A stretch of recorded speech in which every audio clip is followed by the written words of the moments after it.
ఇక మా బిడ్డ జడయ్యా సౌరం ఏదిగో ఇది చూడు ఒకసారి తిరిగి ఇట్లా అయ్యా అయ్యా అయ్యా నీ జడ మరి విగ్గు వస్తుంది రా సౌ నాకు ఇస్తావా ఎటు పోతావు ఇప్పుడు నువ్వు సౌరం ఎందుకు వేసినావు సరే సౌరం ఇగో పోయేస్తావా నాన్న దగ్గర పోతామేమో పోయిరా పో బాయ్ బాయ్ పో బాయ్ బాయ్ మళ్ళీ వస్తావు స్కూల్కి ఎవరు ఇంకా జడ తీసిందావు పోయిరా పో మంచిగానే పట్టినది బాయ్ మళ్ళీ ఎప్పుడు వస్తావు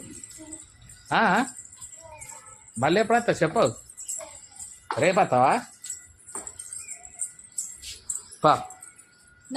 చూపించేస్తావా మళ్ళా పా